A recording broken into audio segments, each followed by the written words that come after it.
우리 하나님 말씀 시편 44편 2절 말씀, 한 절 말씀만 보겠습니다. 시편 44편 2절입니다.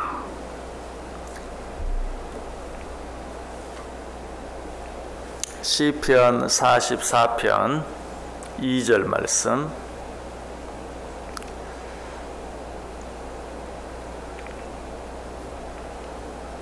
한 절 말씀 우리 한 목소리로 같이 읽습니다. 주께서 주의 손으로 뭇 백성을 내쫓으시고 우리 조상들을 이 땅에 뿌리박게 하시며 주께서 다른 민족들은 고달프게 하시고 우리 조상들은 번성하게 하셨나이다. 아멘. 자, 이 말씀 어떤 말씀입니까? 주께서 우리 조상들을 이 땅에 뿌리박게 하셔서 번성하게 하셨다. 또 주께서 다른 민족들은 고달프게 하셨다. 무슨 말이죠? 하나님께서 어떤 백성은 복을 받게 하시고 어떤 백성은 저주를 받게 하셨다 하는 그런 말씀입니다. 자, 그런데 이 일을 주께서 무엇으로 하셨다고 이야기합니까? 오늘 말씀이 어떻게 시작되죠? 주께서 주의 손으로, 어떤 백성은 복을 받게 하시고 어떤 백성은 화를 당하게 하셨는데 그 엄청난 일을 무엇으로 하셨는가? 주께서 주의 손으로 그렇게 하셨다라고 이야기하고 있어요. 주의 손이 어떤 손이길래 한 민족을 강하게도 하시고 망하게도 하시는가? 주의 손이 어떤 손이길래 한 민족을 복을 받게 하기도 하시고 또 화를 받게 하시기도 하시는가? 주의 손이 어떤 손입니까? 시편 95편 3절 이하에 보면 여호와는 크신 하나님이시요 모든 신들보다 크신 왕이시기 때문이로다. 땅의 깊은 곳이 그의 손 안에 있으며 산들의 높은 곳도 그의 것이로다. 바다도 그의 것이라 그가 만드셨고 육지도 그의 손이 지으셨도다. 자, 여기서는 주의 손이 어떤 손이라고 이야기하고 있습니까? 산과 바다와 육지를 다 지으신 손. 다시 말해서 하나님의 손은 천지 만물을 다 지으신 손이다. 시편 102편 25절에도 말합니다. 주께서 옛적에 땅의 기초를 놓으셨사오며 하늘도 주의 손으로 지으신 바니이다. 아까는 산과 바다와 육지를 다 지으셨다. 그런데 시편 102편에서는 땅의 기초를 놓으셨을 뿐만 아니라 하늘도 주의 손으로 지으셨다. 그야말로 모든 천지 만물을 하나님께서 당신의 손으로 지으셨다. 천지 만물만 그렇게 하셨습니까? 인간도 주의 손으로 지으셨다고 말하고 있죠. 이사야 64장 8절에 우리는 진흙이요 주는 토기장이시니 우리는 다 주의 손으로 지으신 것이니이다. 우리 인간도 하나님께서 당신의 손으로 지으셨다. 그 시편 다른 곳에서는 뭐라고 말하죠? 주께서 우리의 체질을 아신다. 왜? 당신의 손으로 우리를 다 만드셨기 때문에 그 주께서 우리의 모든 체질을 아세요. 겉으로 보이는 우리의 몸, 우리의 체질만 아십니까? 아니, 우리 속 사람, 우리들이 알지 못하는, 우리는 10길 물속을 날아도 한 길 사람 속은 모른다 라고 말하지만 하나님은 어때요? 우리 마음속 생각까지도 다 아신다, 통찰하신다, 감찰하신다 라고 이야기하고 있어요. 그냥 아시기만 하는 게 아니, 우리의 마음과 생각까지도 온전히 주장하실 수 있다. 왜? 하나님께서 당신의 손으로 우리를 만드셨기 때문에 그래요. 결국 무슨 말입니까? 하나님께서는 당신의 손으로 세상 천지 모든 만물뿐만 아니라 우리 인간까지도 다 만드셨다. 그래서 이사야 66장 2절에서 결론적으로 그렇게 말해요. 내 손이 이 모든 것을 지었으므로 그들이 생겼느니라. 사도행전 7장 50절에도 이 모든 것이 다 내 손으로 지은 것이 아니냐.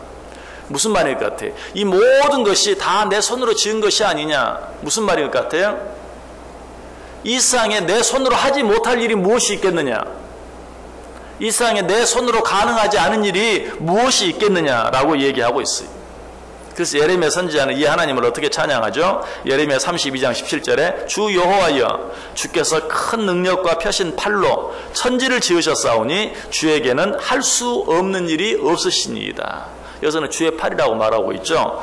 주의 펴신 팔로 천지를 지으셨사오니 주에게는 할 수 없는 일이 하나도 없으시니이다. 라고 이야기하고 있어요.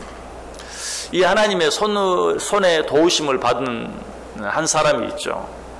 우리 오랫동안 생각해 보았던 느헤미야가 그래요. 느헤미야가 어떤 일을 했습니까? 불타버리고 무너져 내린 예루살렘 성을 재건했죠. 그런데 이 일은 불가능한 일이라고 그랬어요. 도무지 할 수 없는 일이라고 그랬어요. 더더욱 당시 바사 왕이었던 페르시아 왕이었던 아닥사스다 왕이 느헤미야가 하려고 하는 이 예루살렘 성을 중건하는 일을 도와준다는 것은 있을 수 없는 일이다. 여러 번 말씀드렸어요. 왜? 그 일은 자기에 대해서 반역하는 일이나 다름이 없기 때문에. 그럼에도 불구하고 아닥사스다 왕이 느헤미야를 도와서 예루살렘 성 재건하는 일을 가능할 수 있게 해 주었어요. 여러분, 어떻게 이런 일이 일어날 수 있었습니까? 어떻게 이 일이 가능할 수 있었습니까? 느헤미야 자신이 고백하죠. 뭐라고? 내 하나님의 선한 손이 나를 도우심으로 왕이 허락했다. 눈으로 보기에는 아닥사스다 왕이, 그 인자한 아닥사스다 왕이 자기를 도와서 그 일이 가능한 것처럼 보여요. 그러나 느헤미야는 그 순간 뭐라고 고백해요?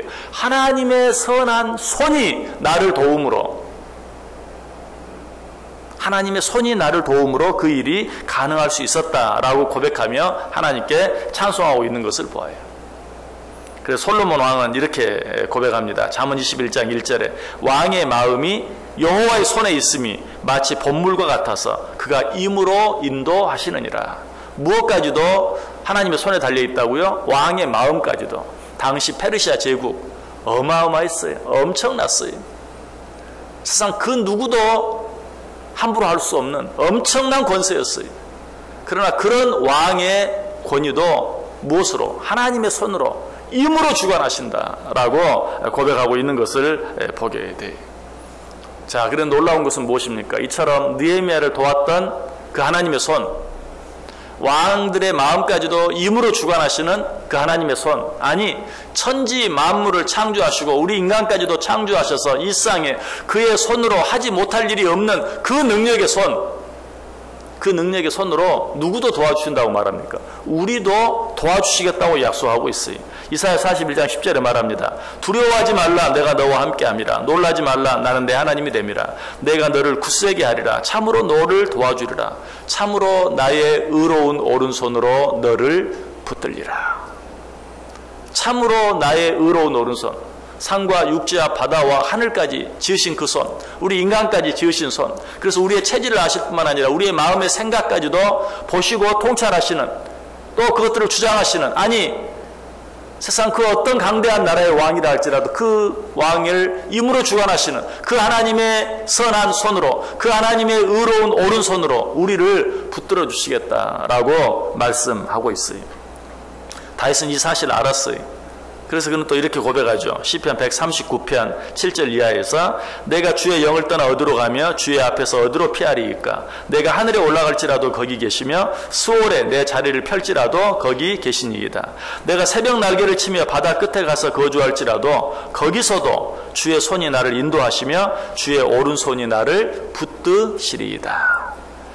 내가 이 세상 어디 저 바다 끝에 가서 거한다 할지라도 거기서도 주의 오른손이 나를 붙드시리이다. 얼마나 놀라운 말씀입니까?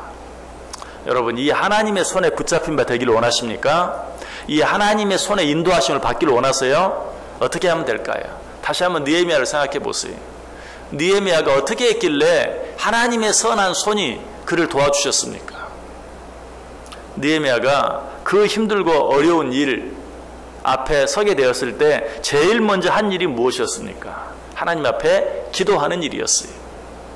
자기 조국이 불탔다, 성문이 불탔다, 그래서 모든 사람들이 다 다른 나라로 노예로 팔려가게 되고 이제 몇 사람 남지 않았다라는 그런 슬픈 소식을 들었을 때 느헤미야가 제일 먼저 어떻게 했어요?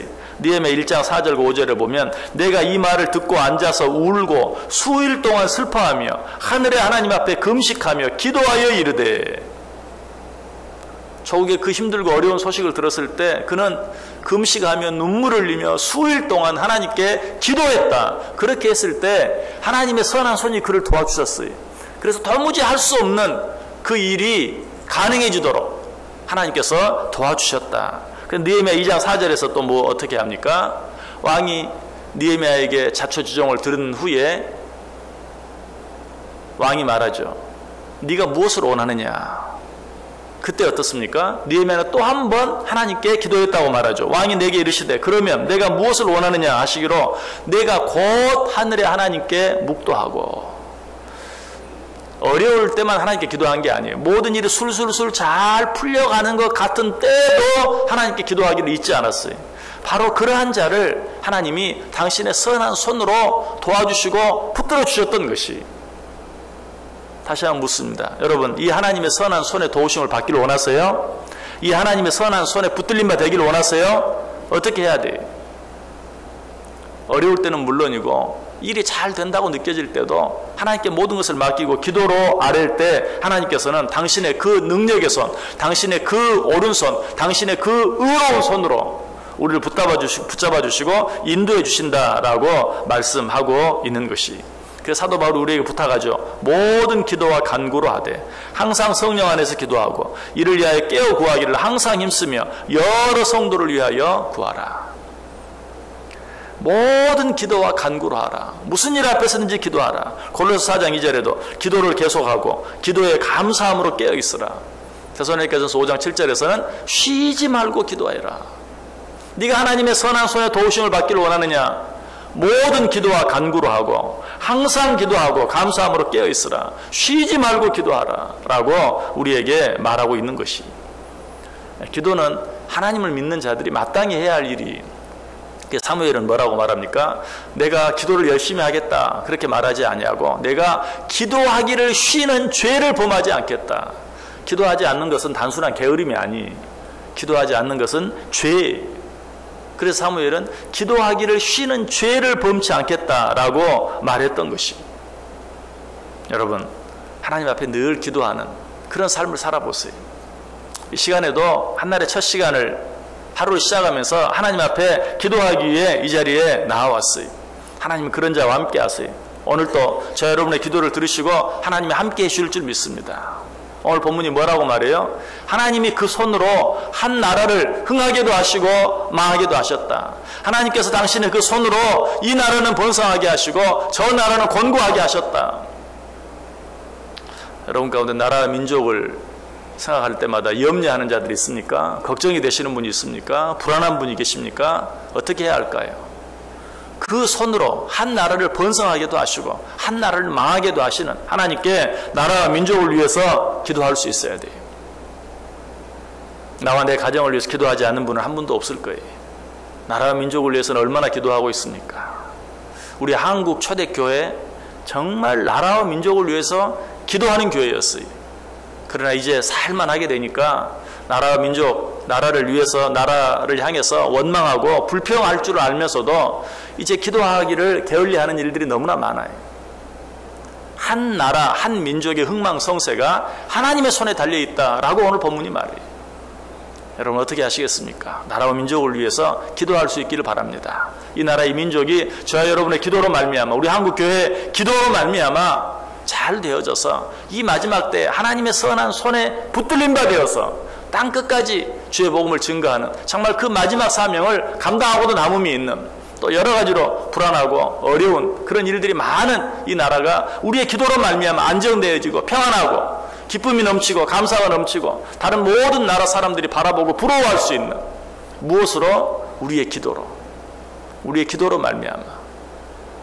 그로 인하여 나라 민족뿐만 아니라 그 안에 살고 있는 우리들의 가정, 우리들의 모든 하는 일까지도 주의 손에 붙들림 바 되어 항상 평안하고 복을 받는 은혜, 그런 축복이 우리 가운데 넘칠 수 있게 되기를 주님의 이름으로 간절히 축원합니다. 기도하겠습니다.